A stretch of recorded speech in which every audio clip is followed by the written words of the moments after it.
All right, let's check the feed real fast. Bear with us. All right, shalom, shalom. So, Just checking the feed real quick. we good. We good to go? All right, hey, shalom. So, All right, we are the brothers from GMS Charlotte back at you with another live lesson through the Holy Spirit, the Rakakwadash. And before we get started, we want to give all the praise, honor, and glory to Yahweh, Bahasham, Yahweh Shai, Bahasham, Rakakwadash. A double honors to the apostles and elders of Great Millstone who taught us his truth. Double salutations to all you Akim out there laboring in the house of David, the elect, that's pushing his word with all truth, righteousness, and sincerity. Shalom to you, brothers, and shalom to the elect. All right, back at you with another live lesson through the Holy Spirit, the Rakakwadash. All right, news and prophecy. The writing is on the wall. Brace for impact. All right, the spirit has been going out. You know, so many different types of current events that have been hitting the news over the past couple of weeks now. And it's really hard to keep up, man. But at the same time, as we brought out over the past few days here, you know, the major distraction was the Diddy crisis. Yep. You know, that was the main thing that was covering, you know, majority of the headlines in the news, because anytime something like that happens, especially when they put Jake in the forefront, just know that something bigger is happening behind the scenes. All right, which we have brought out.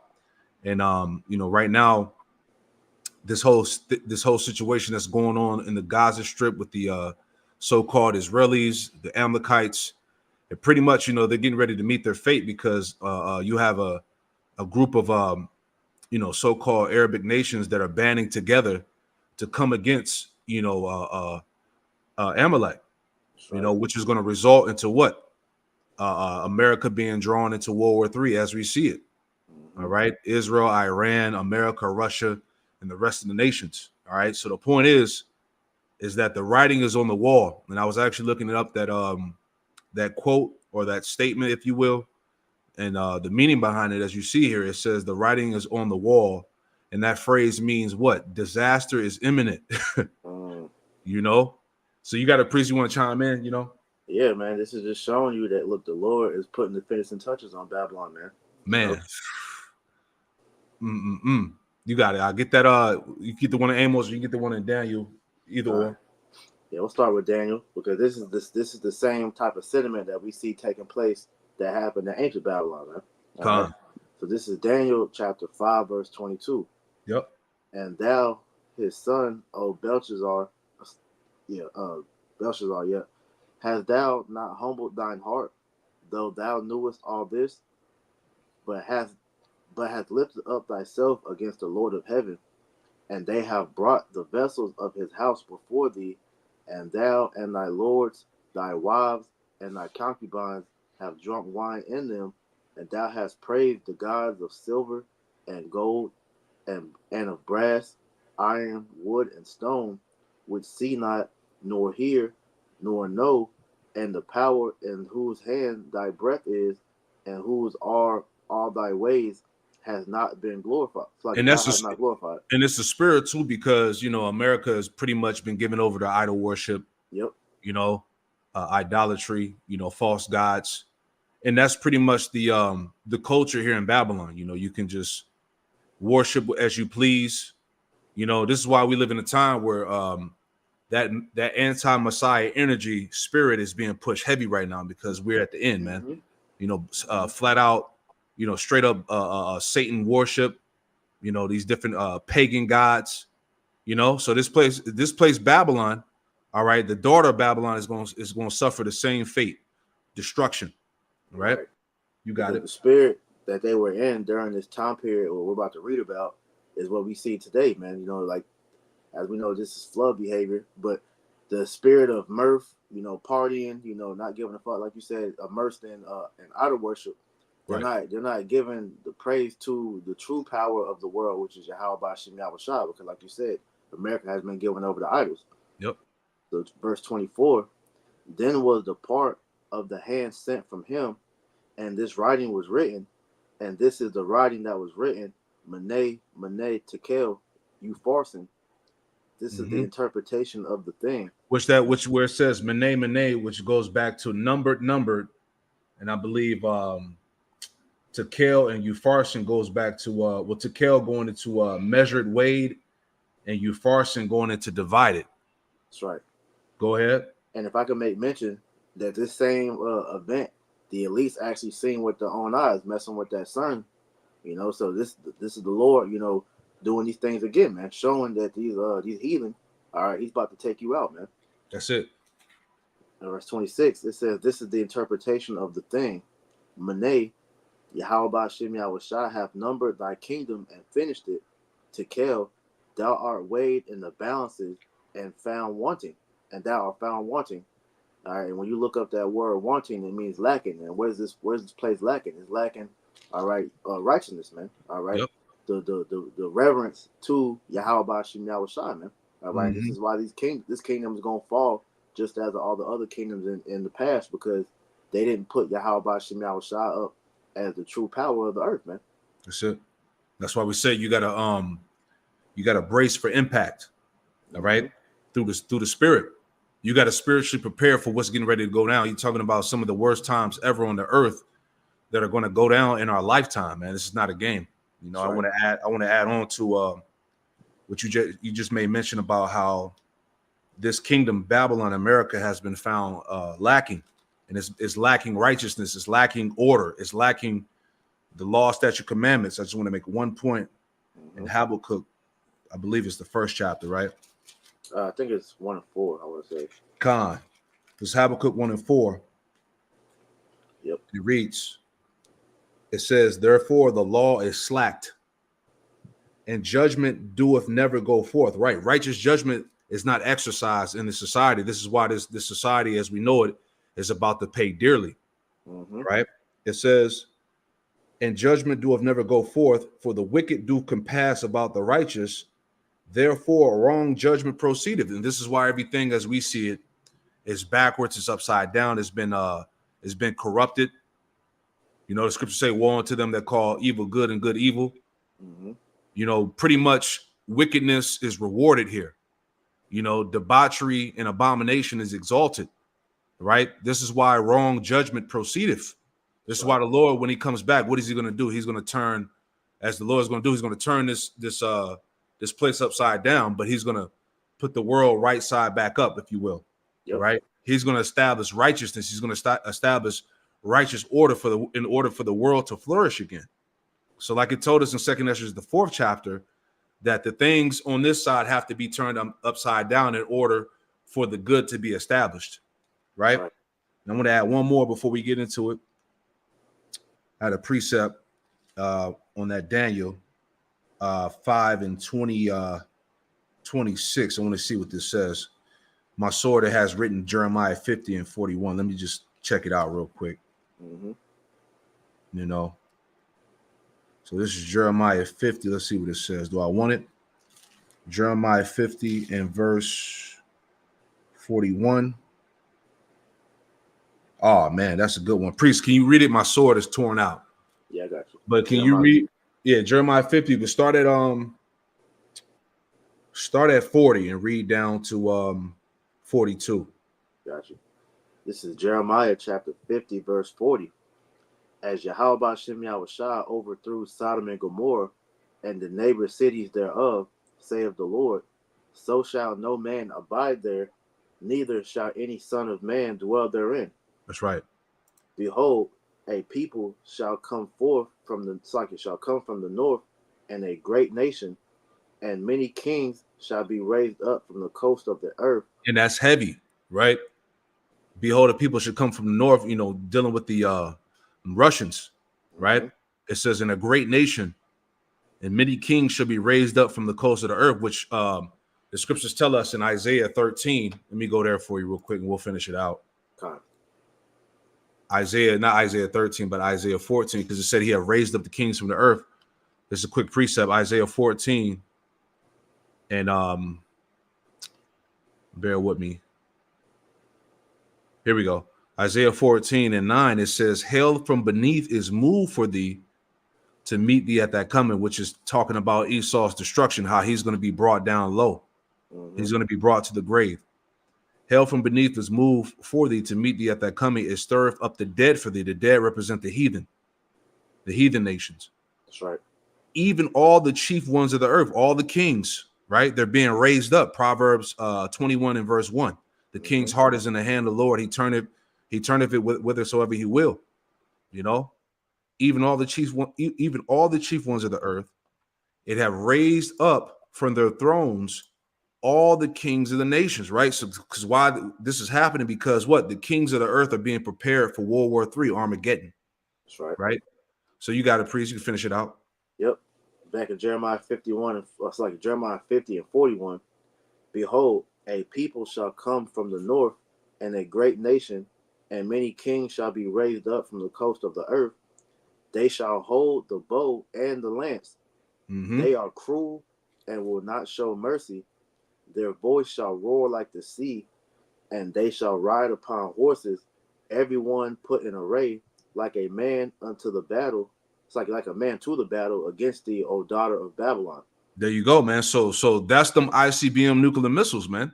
Yeah. That are being made ready to smite this place. All right, because you got to understand that ancient Babylon, right, went down by the Persians and the Medes. Mm-hmm.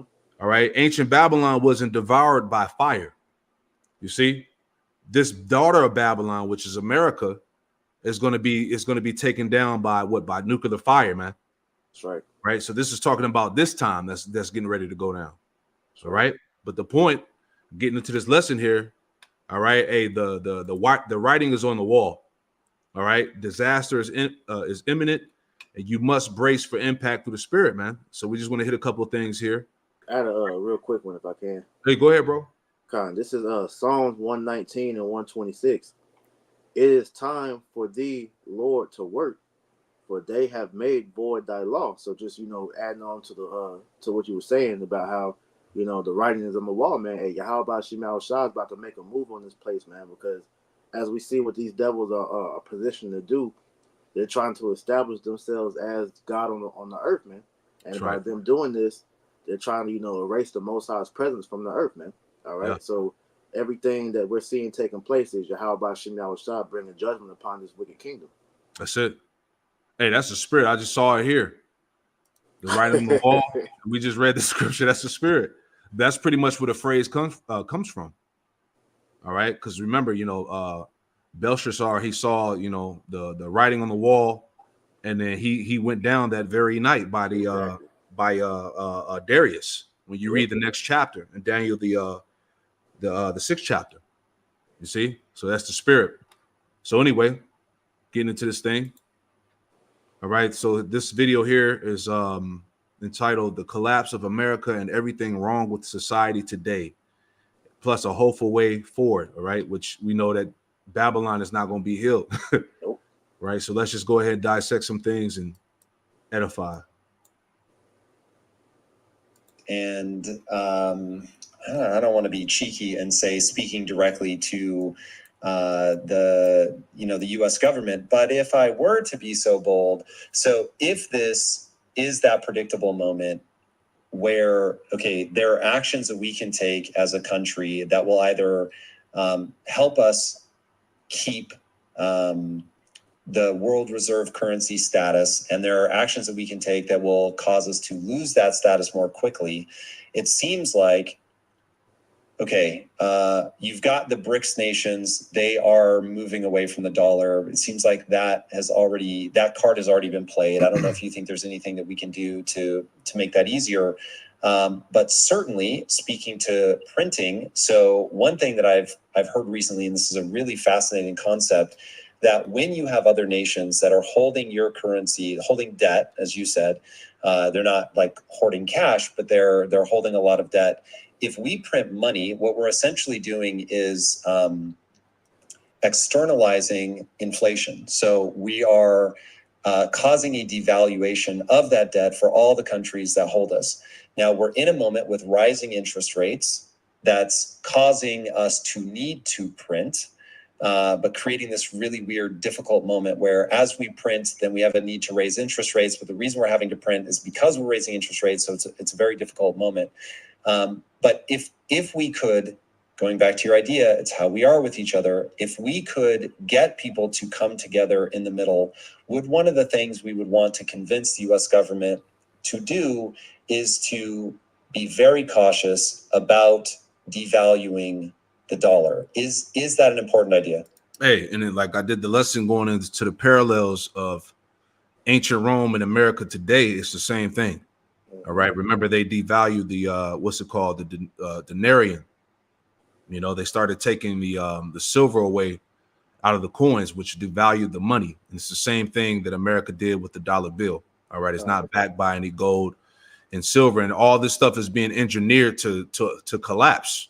This is why, you know, just adding on real quick, as we already know, the U.S. government's debt crisis, why bankruptcy is unavoidable, and what it means for you. All right. So pretty much, as you see in the picture, is literally the economy is literally a ticking time bomb, man. You know, because because hyperinflation right now, you know, all of America is pretty much broke in debt. People can't pay bills. People can't pay rent. All right. This is a heavy thing going on right now. And multiple bros been talking about it. Everybody has been complaining all over the internet about how hard it is to live in America. All right. Which is a sign that this shit is over with. You got to see it. Yeah. Hey, we going through it. So we know, you know, so this shit is over with, man. You know. But I had a quick precept just off of what you said about the parallels between Rome and now. You got it. This is Revelation chapter 6, verse 6. And it says, "And I heard a voice in the midst of the four beasts say, a measure of wheat for a penny, and 3 measures of barley for a penny, and see thou hurt not the oil and the wine." And like you were saying, when you go into that word penny, where we at? I'm pulling it up. The Greek word G 1220 is denarion. Strong's G 1220. Denarion. Denarion. Yep. And definition A says a Roman silver coin in the New Testament time. It took its name from being equal to 10 asses, a number after 217 BC, increased to 16 about 3.898 grams or 0.1375 ounces. It was the principal silver coin of the Roman Empire. From the parable of the laborers in the vineyard, it would seem that a denarius was the original pay for a day's wages. And like you were saying, all right, the way that the currency is being devalued now, all right, your paycheck pretty much is barely able to keep you afloat nowadays, man. You know, so that shows you how far the money has devalued, because here it is. You have jobs giving people, you know, raises or whatnot, but the cost of living is so high that it doesn't even matter anymore, man. Like everything is pretty much becoming expensive. Yeah, it's a joke. You got to make life decisions on whether you want to pay bills, you know, pay rent, get gas, eat. Everything is a life decision now, man. So this shows you how this shit is done, man.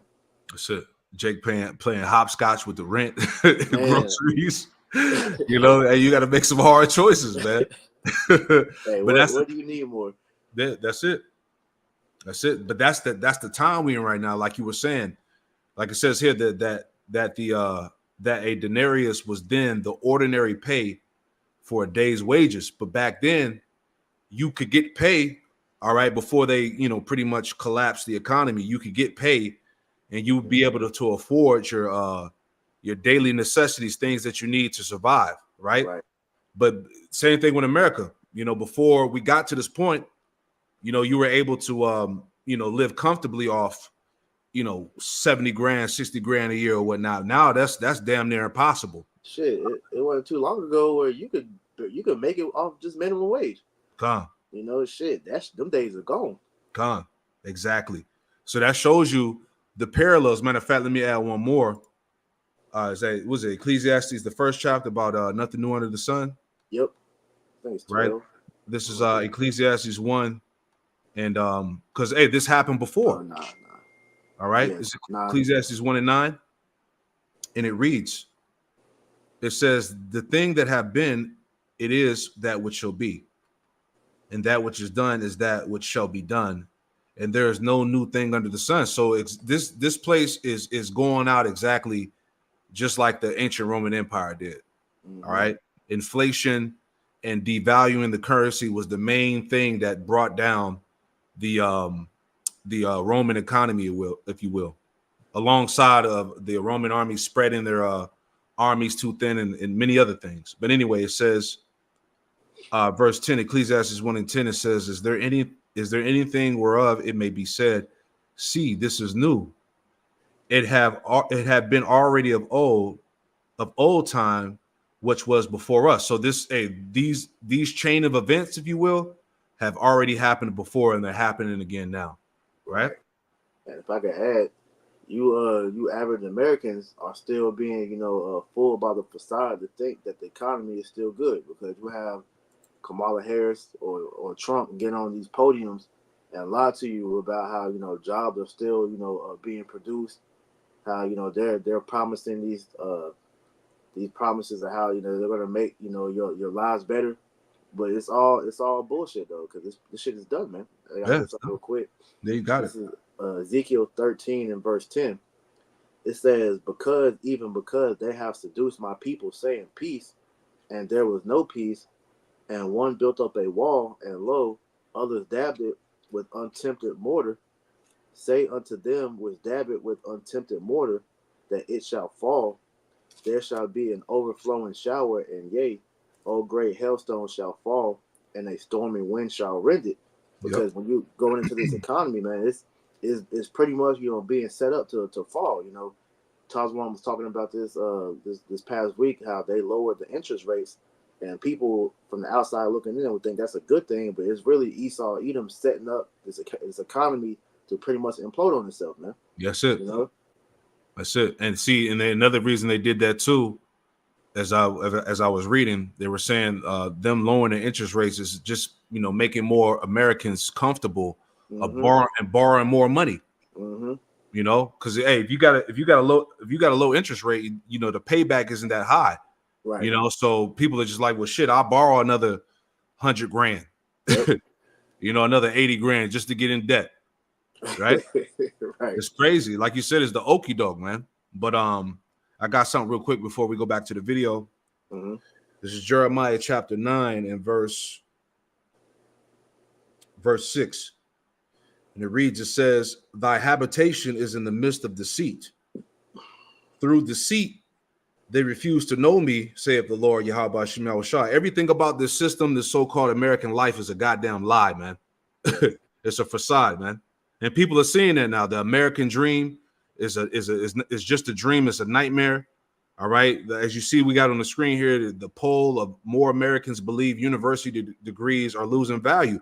Yeah, that piece of paper that you put yourself $200,000 in debt for ain't worth shit. Nope. You didn't went to school for 4, 5, 6 years to get this, this bachelor's degree, this master's degree, PhD, just to be working at Applebee's. Mm-hmm. All right, just to be at Best Buy selling electronics and shit, man. A lot of these people who got these degrees they don't even have jobs related to the degrees. Nope. And that's a common thing in America, man. So it's like, what was the purpose of even going to college? You've been bamboozled by the so-called American dream, man. Damn. Because as we are realizing, all this was all a plan just to get you Americans in debt. That's right? it. To get you more and more, in the hole, man. Because when you really get into it, like it was said, I forgot the president. I want to say it was I ain't gonna guess it now. I forget, but he made a point, pretty much saying that the thorough knowledge of the Bible is worth more than any college degree, because we understand with this understanding from the scriptures that prophecy it takes takes us to a whole another level of understanding, because we see what's really going on, man. All right, we're not no longer in the rat race, man. We see the end result of where all this is going, which is destruction, man. That's it. Yeah, Theodore Roosevelt. Yeah, that was Theodore Roosevelt. Yep.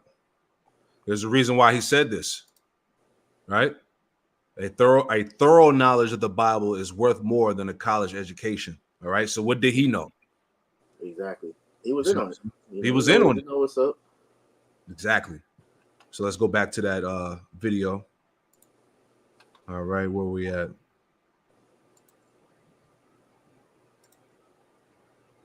it's more basic than that, and it's more simple, but it's also more difficult.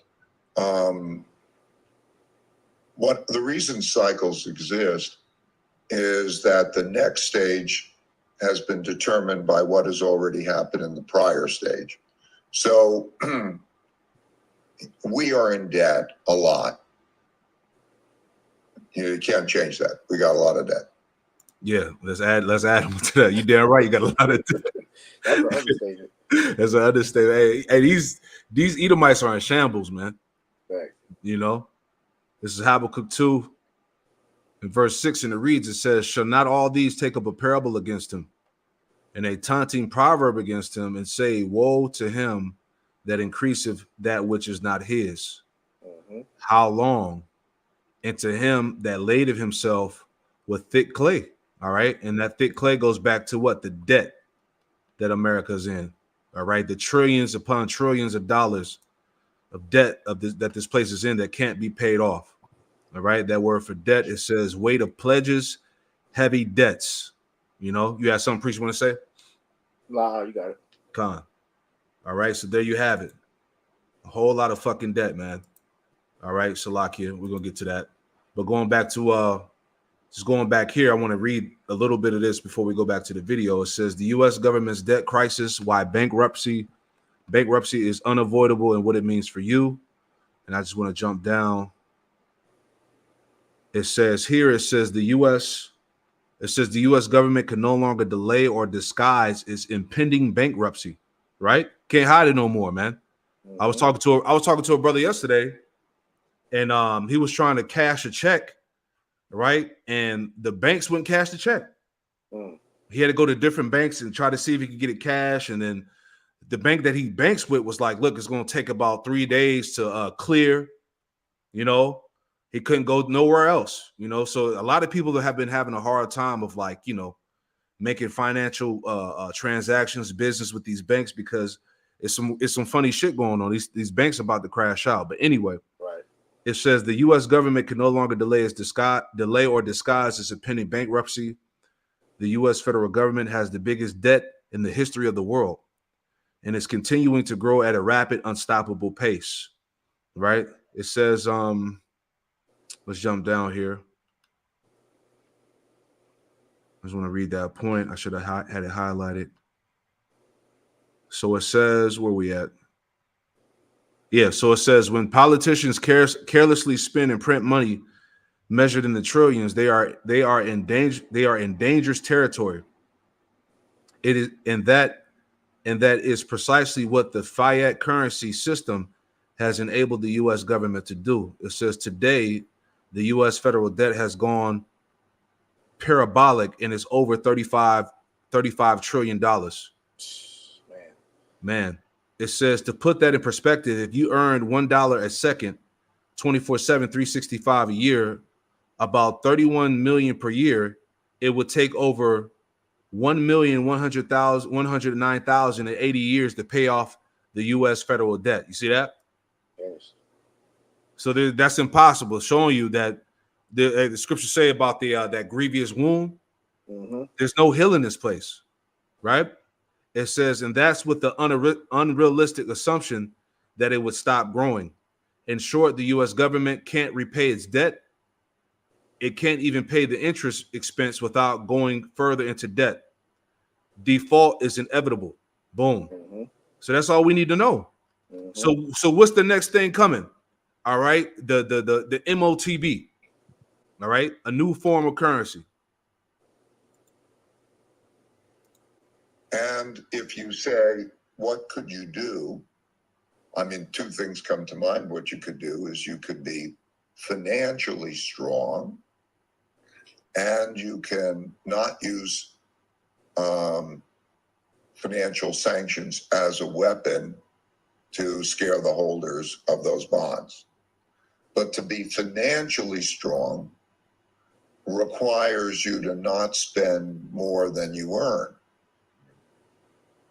That means you either have to cut your spending or raise your earnings. Okay, that ain't easy. Okay, Okay, so are we going to cut our spending?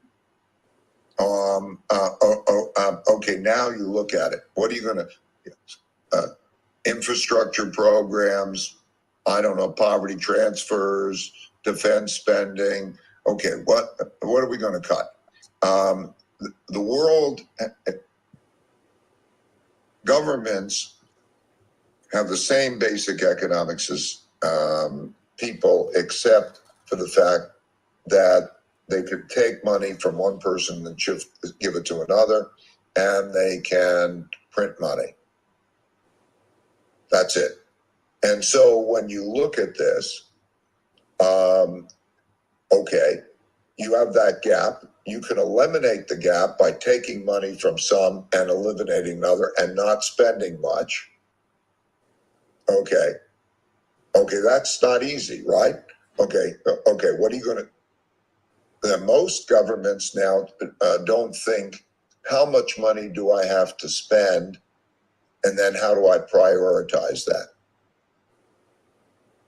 They think, I need to spend on this, I need to spend on that, and I need to spend on that, and they spend on it, and then they either produce a deficit, and then you either have to pay it back with hard money or printed money, and that's situation. So when you say, what could we do? Well, you've got to get financially strong in a politically fragmented environment in which everybody wants more. And you have to, like, be a higher percentage of world trade so that everybody wants to use your currency, and and not threaten the holders of that bonds with freezing their assets. It is it's a tall order in this moment. It has become so clear to me in the last month since you and I saw each other, how important, the reason that you keep coming back to it all comes down to how people treat each other. So in this moment, I don't want to be a Debbie Downer, but it does feel like the die is cast a little bit. I don't see how we pull ourselves back from the precipice, because to your point about being fiscally responsible, like we'd have to get into a position where we're making more than we spend. I want to circle around to something. As you were talking, you mentioned infrastructure, and it got me thinking. Man, real quick, I got to get it because it's not going to happen, man. Right. All right? Esau don't got the fucking answers, man. We do. Spirit of the Lord, all right? Jeremiah 51 and verse 8, and it reads, it says, Babylon is suddenly fallen and destroyed. Howl for her.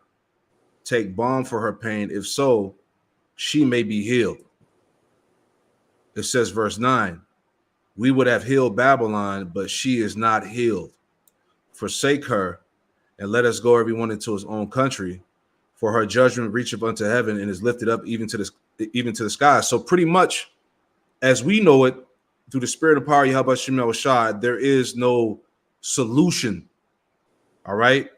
No, printing more money, quantitative easing, being financially responsible, whatever he was saying, none of that's going to work. This system was designed to crash. Right. This is why we telling our people, you so-called Negro, Latino, Native Americans, and Hispanics, the scriptures say, forsake her. Mm-hmm. Meaning you gotta pull your hopes and dreams out of this place, man. That's right. All right. There's nothing else here. The Lord is showing all of us that, look, hey, this is it here. All right. Come back to him, serve him in spirit and truth, right? Or you're gonna fall with this place. All right. You got it, priest. Kanye, I got a couple articles I wanted to read real quick. Because what we're seeing is pretty much the destruction of this economy, and it's all predicated upon them, going with this fiat money, which you mentioned earlier. So when you go into the history of paper money, it always came to a point to where that system crashed. If you look at the history, and I just wanted to read a couple points with that. So this is from hardmoneyhistory.com. And pretty much is titled The Short History of Fiat Currency Failures, 9 Currencies That Have Collapsed. Now, I can send you the article after we get through. But Come. I just want to go down to the conclusion because it goes into the different countries that try to adopt this, and it always failed. So the conclusion, it says the success of fiat currency relies on the ability of the monetary authority to maintain the soundness of the currency over a long period. Some governments and monetary authorities can keep a fiat currency alive for quite a long time, especially if it has some degree of gold backing. Others are far more short-lived. And as we know, all right, Esau took all that gold backing out when he removed the gold standard and created the FRN. Yep. It says the FRN. Yeah, it says however, the temptation of money printing that fiat currency allows is extremely seductive. Even those who understand the need for restraint eventually give in because this is, Esau playing with that Babylonian money magic because they know that they were able to pretty much, create money out of thin air. And this is, a high level witchcraft that we see taking place, which is going to lead to, all right, the RFID chip, which is the mark of the beast. It says fiat currencies come and go. What always remains is hard money such as gold and silver. And it says the US dollar began its life as a fixed weight of silver, then it became a fixed weight of gold. Now it is a purely fiat currency without being bound to hard money. So pretty much is worthless, man. You That's know? it. And when you go into the cycle of fiat currency, it's a 5-stage cycle. And it says this is from bullionstar.com, the 5-stage cycle, life cycle of a fiat currency. It says gold and paper currencies have been at war for more than 3,000 years. When currencies are pegged to gold, they appear to coexist peacefully. Nevertheless, when the pegs cease internally, internationally, they become each other's nemesis, and thus began the battle for monetary supremacy. What we see taking place on the world scale, which is why you see countries like BRICS, forming alliances because they see that the petrodollar is worthless now, man. That's It it. says a study on the history of money and its relationship with inflation is essential to appreciate the role of gold as money.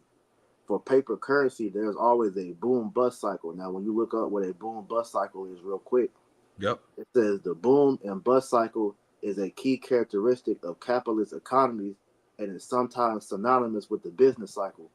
During the boom, the economy grows, jobs are plentiful, and the market brings high returns to investors, which was pretty much the beginning of America through like the first few industrial revolutions. And as Esau, transitioned into, the Federal Reserve System, all right, that began to bring in the bust cycle, which is why you see, the economy began to go under.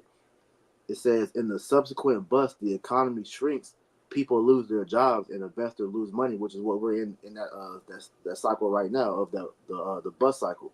So, just real quick, going over these 5 stages. Stage 1 is fueled by optimism and euphoria as politicians promise growth stimulus with the least amount of pain and discipline. In the beginning, there will be promise of fiscal responsibility to print only what the country needs and live within the budget means. However, such period is usually short-lived as politicians and central bankers will soon give in to temptation to print more money so as to stimulate growth. In stage 2, restrictions will be slowly removed from the currency creation process. The idea of paying off debt is no longer important as compared to growth. As a result, growth becomes the single most important driver of the fiat system.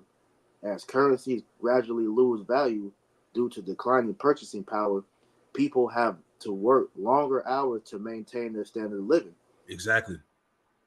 Stage 3. People working overtimes, people working 12-hour shifts every day. Man, 2-3 jobs, gig jobs, trying to make a side hustle, you still not able to keep afloat. Crazy. Stage 3 is the gambling stage where excessive liquidity makes its way into the stock market and real estate market. Growth will start to slow down, and therefore more money needs to be created to stimulate growth, which is why they're just bringing money out of thin air.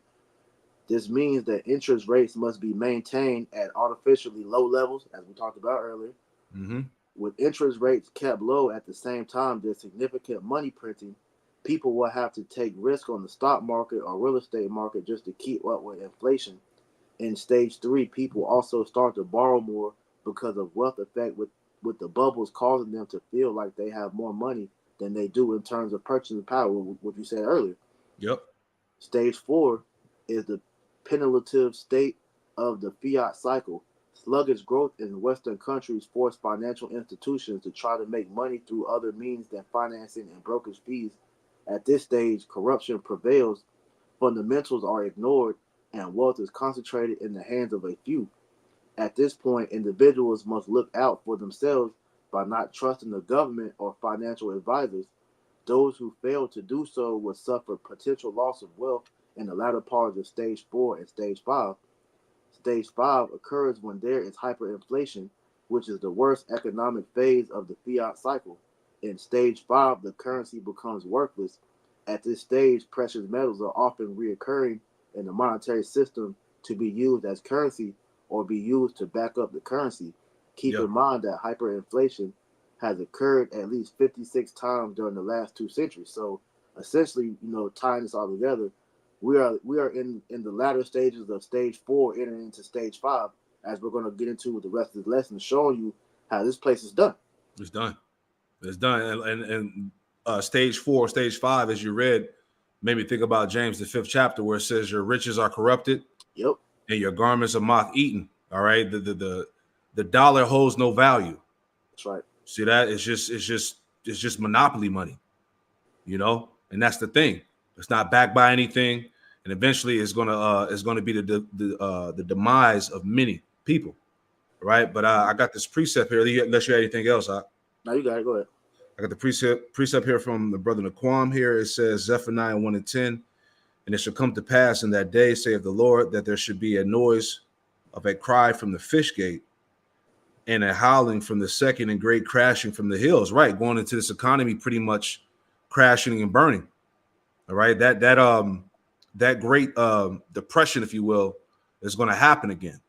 Right, and I thought this was pretty heavy too. This person here, King Asher, he said the reality hit home when an unusual hiring decision was made public recently, in which a 24-year-old pursuing a master's degree in physics awaited a new job as a high school janitor in China through.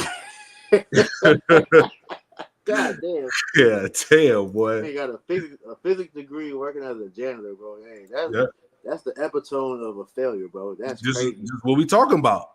Damn. This is exactly what we talking about right here, man. The matter of fact, let me pull that back up in the screen. It's in the screen. There you go. Yeah. This is what we talking about here. Right? These degrees from these Ivy League schools, these top universities don't mean shit. Right? People are through, But anyway, man. I got one more for you. Oh, you got to go ahead. Yeah, Ezekiel chapter 7, verse 19. They shall cast their silver in the streets, and their gold shall be removed. Their silver and their gold shall not be able to deliver them in the day of the wrath of the Lord. They shall not satisfy their souls, neither fill their bowels, because it is the stumbling block of their iniquity.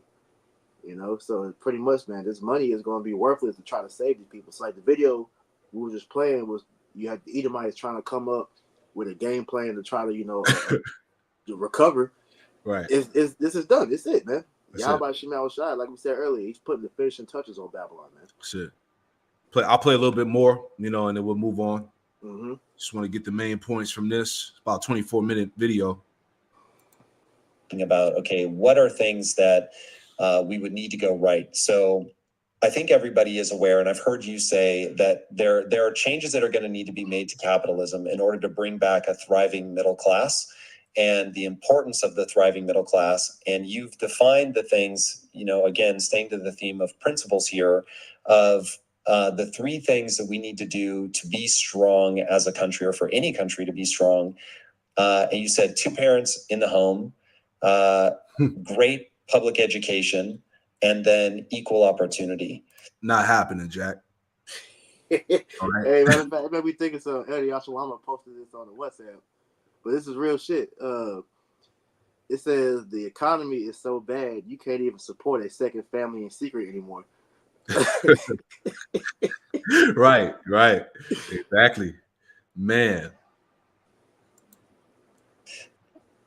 Where do you see us on those? Are we moving in the right direction, moving in the wrong direction? Well, again, maybe I aspire too much to two parents in the home. It's certainly better if you have two loving parents raising a family. That's good, but maybe that's too much to ask for. But what does society produce? Single parent homes, Right. right? Nobody wants to get married. You see what I'm saying? That's the state of America right now. Mm-hmm. You know, that's out the window. Right. Right. Which is funny because this is why you've seen a lot of women making these videos how they're tired of being independent now, because they're starting to realize that being by themselves ain't cutting it no more. That's You know, it. I'm tired of being I want to be in my soft area. You know, I want a man to support me and all that, because they see that this shit getting real. That's it. That's it. I play about 2 more minutes and then we'll wrap this up. You know. But in other words, good parental guidance. Okay, you're raised well, you're educated well. You can go to a public school that educates you well, and you have good guidance, so you're well raised in a healthy environment. And not only do you learn, skills and all that, but you learn how to behave well with each other. So you learn civility, and so you come out capable and civil to a land of opportunity in which you can, work and have a good environment. And really, that's all you need if a society does that, right? And I think where the things that are going on. Education, in a lot of public education, is deteriorating. It's a real problem. It's bullshit. Right. My wife works to help the poorest school districts, the poorest people in the state of Connecticut. And the state of Connecticut is it's always 1, 2, or 3 in terms of the highest per capita income. And in the state of Connecticut, as of the last survey, 22% of the high school students have either dropped out of high school, or have absentee rates which are greater than 25% and are failing classes. I want to add on to that. The educational system is finished. Matter of fact, let me I had something here real quick. I saw this the other day. It says Chicago teachers confess they were told to give illegals passing grades, right? Hey, everything about the system is done, man. Damn. Let's go back. Salakia, we can pull it back up. So they're living in areas that don't have the things I'm talking about parents, nutrition, and so on. You're talking about Jake, all right? The Jake communities, the poor communities, as he was talking about. It's Israelites. And there's not adequate resources for them. For example, during COVID, we found that 60,000 students didn't have computers or connectivities to take classes, and the government wasn't going to provide it. So philanthropically, we bought 60,000 computers and give it to the kids, and but we can't do that. So our society is, when you look at this, you see drug problems. You see how the cities are changing. The cleanliness of the cities, the education levels of the cities, mental illness, crimes, and so on. You're not seeing, you're seeing people fighting with each other a lot. Not all the time. There are wonderful places in the United States, you know. Right. So he's getting into the dynamics of what was wrong with this society, and this is everything that we speak about, man. Yeah. Right. This is why how you know that this place is on its way out, and I want to just move on from this. We ain't got to watch the whole thing, but you get the point here, right? Just adding on real quick, as we were talking about, Priest. This came out the other day as well, actually a month or so ago. But it says U.S. government resumes humanitarian entry program from citizens of 4 countries, right? I think it was Cuba. Let me see if it lists the country. Here we go. So it says the program is part of an effort by the administration of the Democratic President Joe Biden to increase legal pathways to the United States and discourage illegal border crossings at the U.S.-Mexico border, but has been criticized by Republicans as overly permissive. It says the program allows up to 30,000 people in the United States each month from Cuba, Haiti, Nicaragua, how you say that word? Nicaragua, Venezuela, if they have sponsors to meet. And so, like, if they have sponsors and meet other conditions, sponsors must be in the United States legally and have sufficient financial resources to support the person they are sponsoring for the duration of their stay, right? So pretty much they're just allowing, as we already know, people to enter through the borders, man. This is why you're seeing the crime rate increase. This is why these so-called illegals are receiving free housing, government aid, all of this shit that's bringing the divide amongst the American people, which is playing into what? The role of the collapse of the society, right? And as we see it, right, here's an example of what's to come. And this is just the beginning, right? This is in Philadelphia.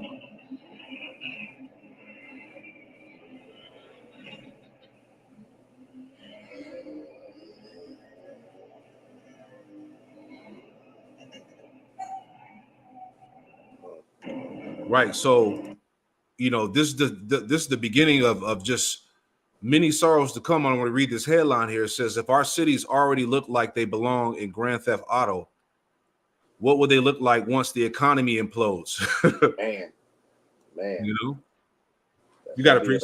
That's a preview, because these people they're gonna go crazy, man. Because here it is, people are wilding out while there's still food in the stores. You know, there's still some type of order in society. So once this thing goes under, man, you're gonna see the true beast of these people come out. Man, you know, get that in you got a scripture? Second Ezra 15. Yeah, get that real quick. This is second Ezra 15 and verse 14. It says, woe to the world and them that dwell therein, for the sword and their destruction draweth nigh, and one people shall stand up and fight against another, and swords in their hands. It says, for there shall be sedition among men, and invading one another. They shall not regard their kings nor princes, and the course of their actions shall stand in their power. And this is what's going on, man. All right, because here it is, you're letting these migrants come in, and then they're giving them all this aid, housing, you know, free money, and so these Americans that's been here, all right, they see that the treatment that these migrants are getting, they're starting to lash out, man. You know, and these politicians, these, you know, your law enforcement, your mayors and all that, they're gonna start catching the brunt end of that, man. And you see examples of that when you watch the Batman, the Dark Knight trilogy. I believe it was the last one, the Dark Knight Rises. You saw when anarchy began to, you know, take the streets by storm. They was going and pretty much, you know, judging them politicians, you know, on their own, killing them and whatnot, you know. So this is what's going to start taking place. The more and more this shit gets bad out here. That's it. You got it. It says, verse 17, a man shall desire to go into a city and shall not be able, for because of their pride, the city shall be troubled, their houses shall be destroyed, and men shall be afraid, because we know that Esau is allowing this to take place, because it's going to get so disorderly that they're going to have to initiate martial law which is going to pretty much, force order to be, done in the street, which is going to cause these UN troops that are being funneled over here in disguise as these migrants to be to pretty much come out and regulate the order in the streets, man. That's it, man. They're gonna have to lock this shit down. Yeah. Right? So we see the writing on the wall. We see it coming, man. Civil war, civil unrest, sedition amongst men. People are not obeying authority, not obeying a government order. All right. So this is just the beginning of many sorrows. All right. You got to understand. Hey, these new generation of little niggas, man. Hey, when it go down, man, it's gonna be like fucking hyenas out here in the streets. Bro, look what they're doing already. You have it in different parts of America. You have the smash and grabs. You have the protest. They're destroying cities over sports games and stuff like that, man. So like the title said, how much more will this look like when the economy implodes, man? Going a little bit more on this. 2nd Ezra 15 and 19. It says, a man shall have no pity upon his neighbor, and shall destroy their houses with the sword, and spoil their goods because of the lack of bread, and for great tribulation. And so they're already wilding out while it's still somewhat, order in the earth, man. So how much more when this shit gets bad out here, man? When there's no more food in the stores, when there's no more, aid to be given to them, when they wake up and the bank account is zero, these people are gonna start, turning into them beasts that we read about, breaking into people's houses, killing people like we saw in these different Purge movies, Civil War, these different anarchy movies. That's going to be real life and real soon. That's it, man. All structured, all set up to go down this exact way, this exact fashion, right? So anyway, moving on here, all right, news and prophecy. Here's more news. It says the UN lays the foundation for a new world order, all right, which we know, according to prophecy, that this devil is on, his time is short, all right, so he has to make that move. Matter of fact, let me get a scripture. All right, Psalm 140. All right, this is Psalm 140 in verse 7 and 8, and it reads, it says, O power of the Lord, Yahweh Shem Yahweh, the strength of my salvation, thou hast covered my head in the day of battle. All right, this is why I said, hey, you got to brace for the impact. All right, verse 8, the point, grant not, O Lord, Yahweh Shem Yahweh, the desires of the wicked. Further not his wicked device, lest they exalt themselves. Salah. And this is part of the devil. This is part of Esau's wicked device that he's trying to bring to pass. The Lord is going to frustrate him that he cannot perform his enterprise. All right.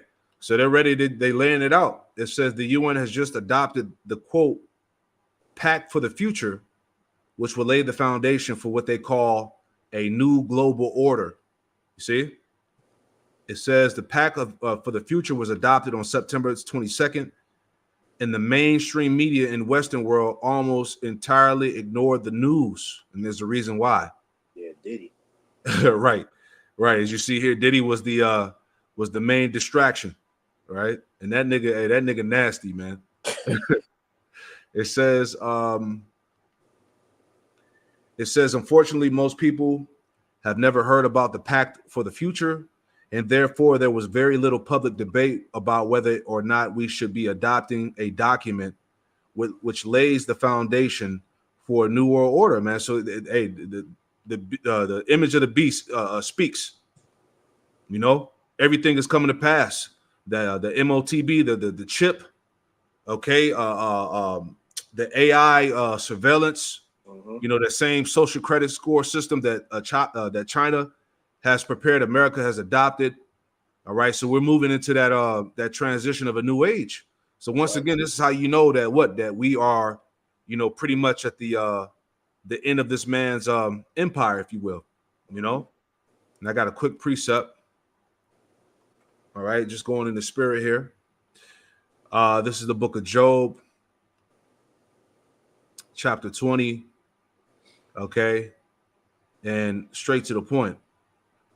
Job 20 and 22, it says, in the fullness of his sufficiency, he shall be in straits. Every hand of the wicked shall come upon him. And right now, we're at the fullness of his sufficiency, right? Let me pull this up real fast, see what it says.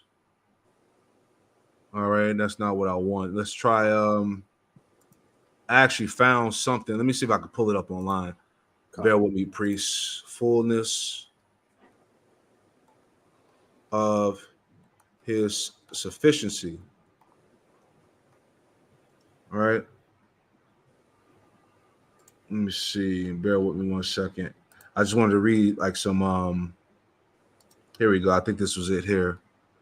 Some of the commentary on that verse.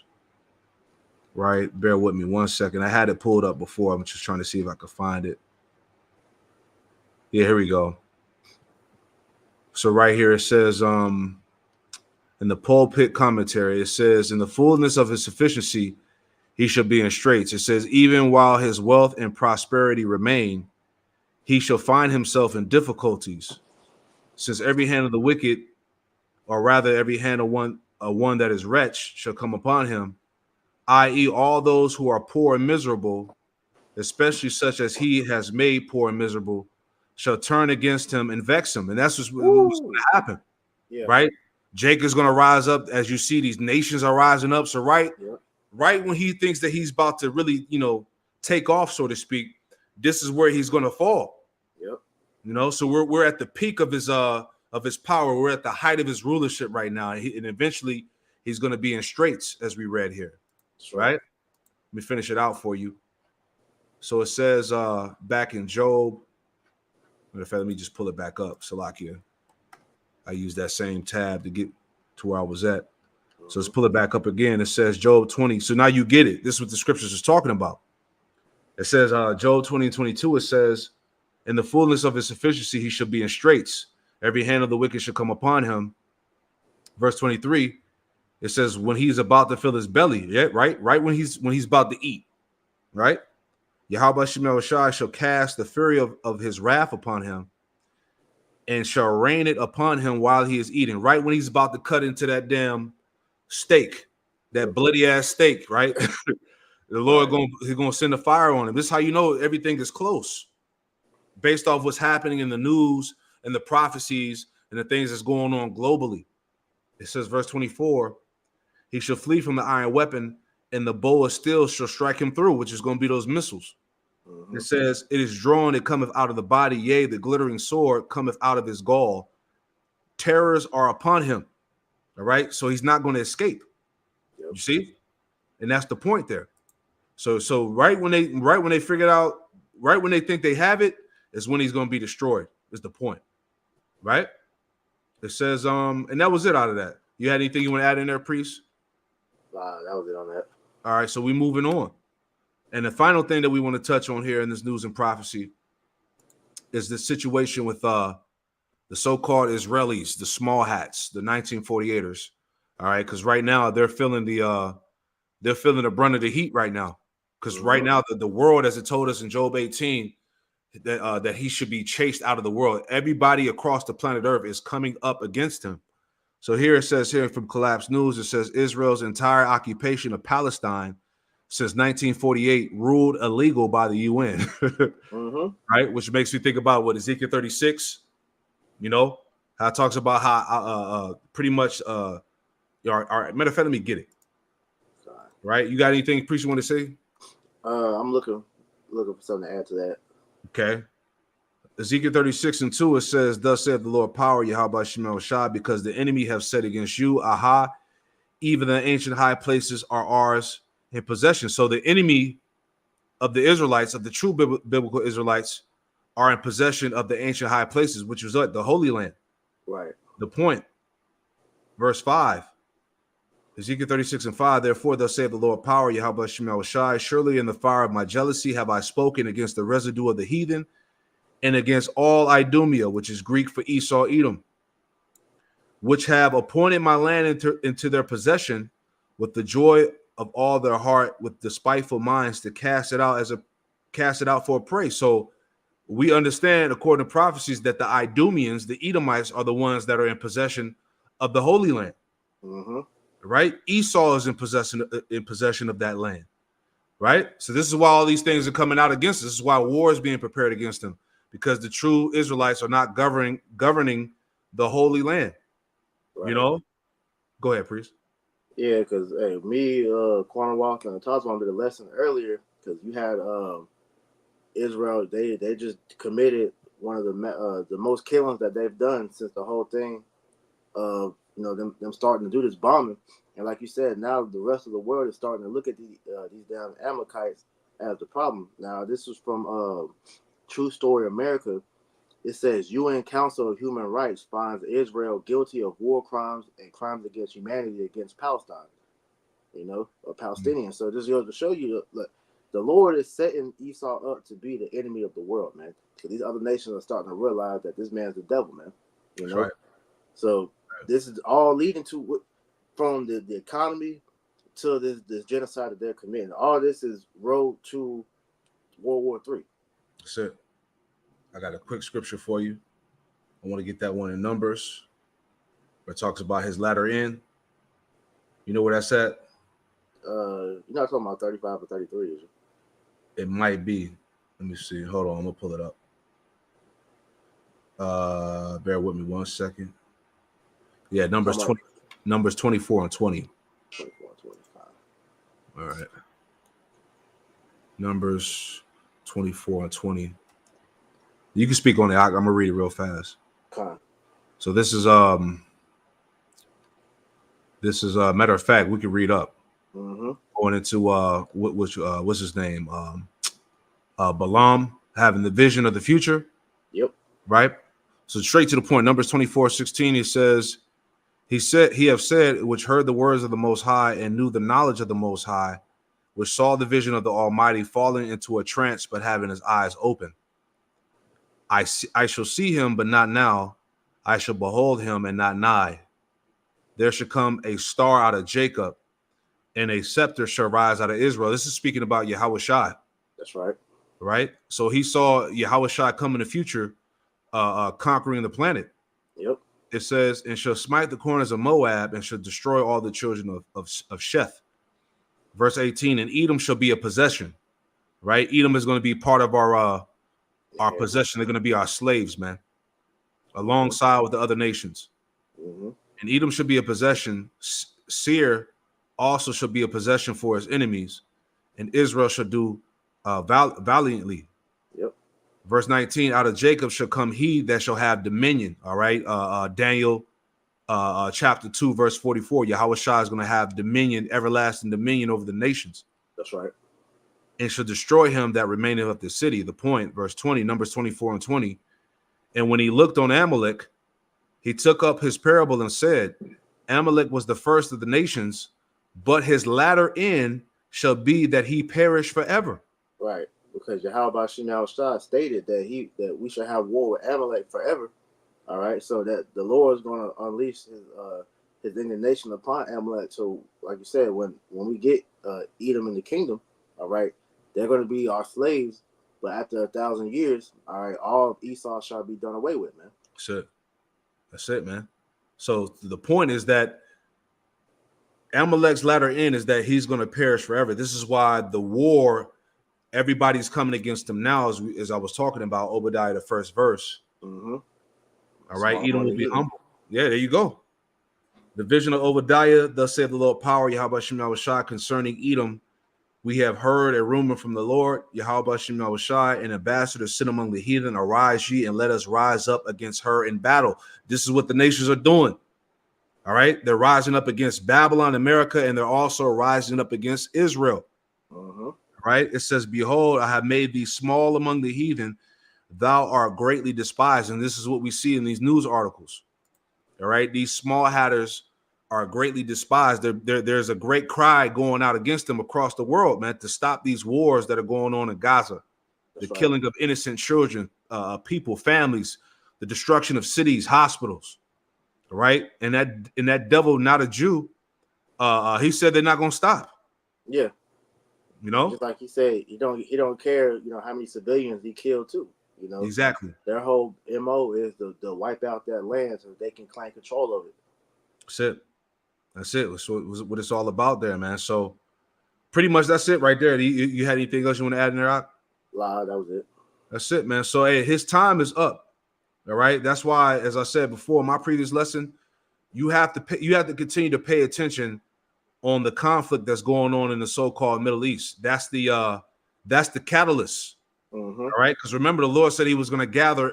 Matter of fact, let's just get it. Instead of quoting Zephaniah 3 and Zephaniah 3 and 8. Mm-hmm. So Zephaniah 3 and 8, and it reads, it says, therefore wait ye upon me, saith the Lord, Yahweh Shem Shai, until the day that I rise up to the prey. For my determination is to gather the nations. Where is he gathering them at? In the valley of Yahweh Shaphat, so-called Middle East. That my determination is to gather the nations, that I may assemble the kingdoms, to pour out upon them my indignation, even all my fierce anger, for all the earth shall be devoured with the fire of my jealousy. So this is what the Lord is going to do. All right. Everything is centered around the so-called Middle East, where the Lord is going to gather all the nations' armies, because even right now you can look in the news, not to rant, but you can look it up. More soldiers, right? Just to make an example, more soldiers sent to Middle East, right? Let's see any news articles pop up. You see, this is in the news. Salakia. Right? This actually 2 days ago, a day ago, it says U.S. to send. I don't like how that's set up. Let me get another article. Hold on. Let's go to this one, New York Times here. All right. So it says Pentagon to send more U.S. troops to Middle East as tensions rise. You see? This is all leading to Armageddon, World War III, more troops, because before they said they sent about 500,000, 500,000 troops over there. I want to say either the Middle East or Ukraine. I forgot one of the two. But the fact that these soldiers they're being shipped out. While everybody's being distracted, they're setting up the troops for this final world war. And just to add to that, I seen a TikTok that was pretty funny, because you had Kamala Harris lying, talking about that there's no troops being sent over to anywhere to where they're actively fighting at, and then you had the troops that's actually over there in the different lands, like, pretty much call her out for lying. It's like, yo, why we over here for? If you said we ain't doing this. Oh yeah, I remember that. Yeah. So just go to show you, bro. Esau he's done, man. Mm-hmm. Yep, them small hats killed over 500 people. They're downplaying. They said at least 350 people. Oh yeah, they said it was over 500. It's probably more than that. It's probably thousands, man. When we did the lesson on Monday, they said that was the most amount that they killed since they started doing this over there, since that was it, a couple months ago, that first attack when they had the people parachuting in. Right. So yeah, so this is what was happening while everybody was caught up in the Diddy crisis, man. All right, this is what really matters, because all things lead to what? The war, Armageddon, World War III, and the eventual collapse of this U.S. economy. All right, all those things are at the doorstep, Jake. Yeah, this is the two major prophecies we keep talking about. The Lord is rolling the red carpet out for the MOTB and World War III. Yeah, the MOTB is what's going to lead to World War III. There you go. Right. So, hey, once again, the writing is on the wall. All right.